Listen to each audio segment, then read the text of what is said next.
The average cost of raising a child from birth to age 18 in the U.S. is estimated to be over $300, not including college, a number that shocks most new parents right out of their sleep-deprived haze.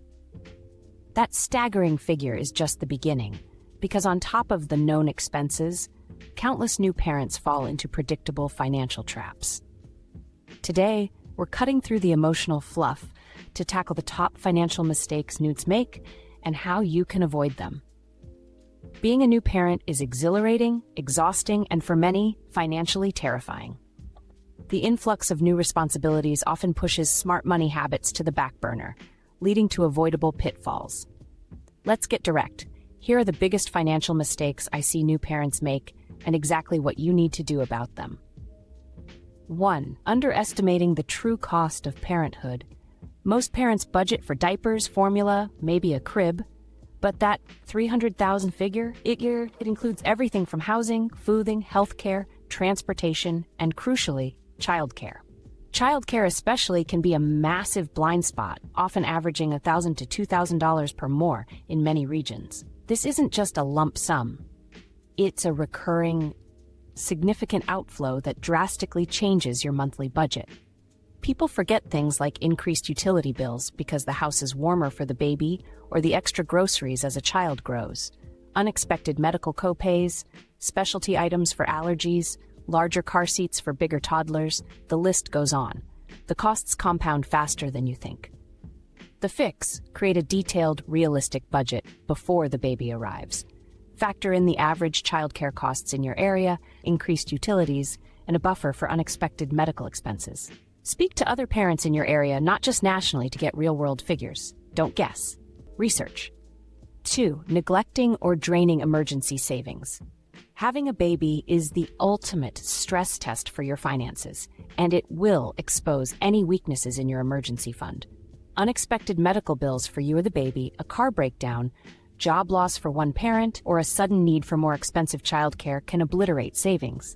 Many new parents dip into their emergency fund to cover initial baby expenses or during parental leave, then fail to replenish it.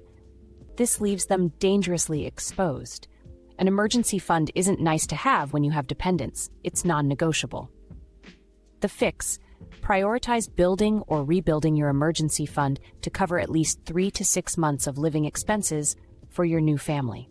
If you've dipped into it, make replenishing it your absolute top financial priority, even over other savings goals for a short period. Automate transfers to a separate, easily accessible savings account. Failing to update insurance, life, health, disability. This is where people get scared, and frankly, they should. You brought a new, vulnerable human into the world who depends entirely on you. Yet many new parents delay or outright forget to update their insurance. Your health insurance needs to cover the baby immediately. More critically, if you are no longer around or you're unable to work, who supports your child? Term life insurance provides a safety net, ensuring your child's financial future is protected if something happens to you or your partner. Disability insurance protects your income if you become unable to work due to illness or injury. I had a friend who thought about life insurance, put it off, and then had a sudden health scare. The panic of realizing his young family wasn't protected was immense. He rectified it, but the delay was a costly mistake in terms of peace of mind. The fix: as soon as that baby arrives, or ideally before, add your baby to your health insurance plan within the required time frame, usually 30 to 60 days. Purchase adequate term life insurance for both parents. A good rule of thumb is 10 to 15 times your annual income. Review your existing disability insurance through work or consider a private policy. This protects your most valuable asset, your ability to earn an income. Don't wait. 4. Overspending on baby gear and the baby industrial complex. The baby industry is a multi-billion-dollar machine designed to convince you that you need every gadget, every designer outfit, every smart contraption.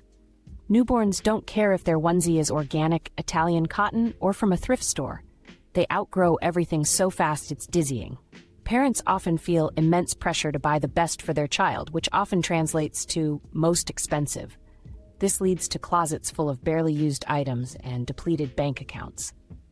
The fix: discern between true necessities and marketing hype. Buy secondhand whenever safe and possible. Clothes, cribs, high chairs, some strollers. Many items are used for such a short period, they are practically new. Borrow from friends or family.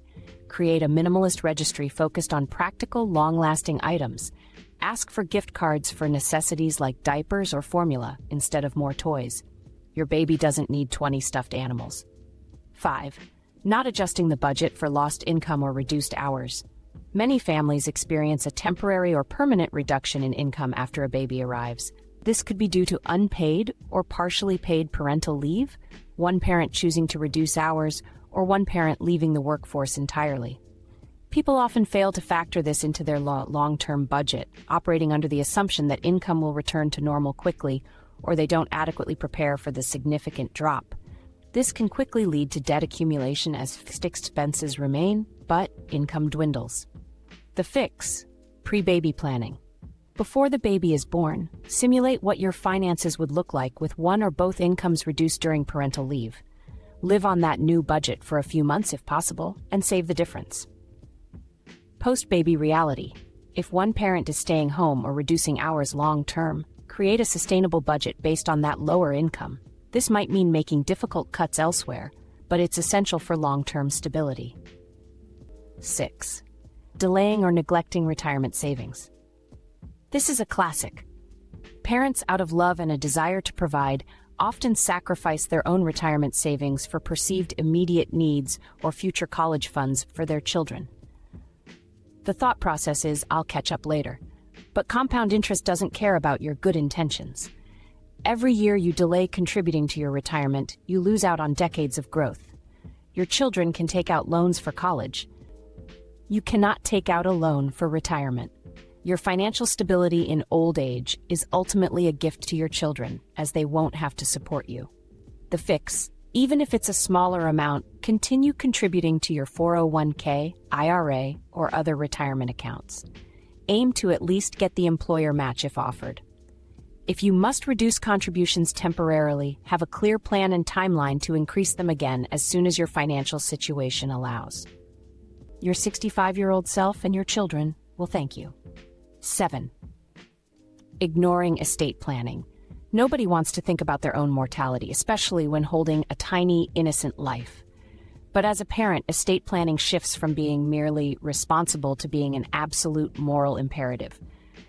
What happens to your child if both you and your partner pass away unexpectedly? Who becomes their guardian? Who manages any money or assets you leave behind? Without a will, the state decides, and their choices might not align with yours. This mistake leaves your child's future and your legacy to chance. The fix: consult with an estate planning attorney now. Create a will that clearly designates legal guardians for your children and outlines how your assets should be distributed. Consider a durable power of attorney and a healthcare proxy. It's an uncomfortable conversation, but it's one of the most loving and protective things you can do for your children. The takeaway: bringing a new life into the world is an incredible journey, but it demands financial vigilance. These mistakes are common, but they are absolutely avoidable with proactive planning and a no-nonsense approach to your money. Your responsibility to your child extends beyond just loving them. It means securing their future, and that starts with securing your own. Remember, this video is for educational purposes only and does not constitute financial advice. Always consult a qualified financial advisor before making financial decisions that impact your unique situation. Your immediate homework is to pull out your current budget and add baby expenses to it, even if it's just a placeholder for now.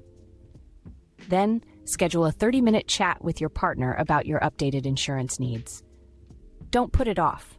If this video helped you cut through the noise, hit that like button, subscribe for more direct financial advice, and share this with any new or expecting parents you know. Let me know in the comments below which of these mistakes you're most determined to avoid.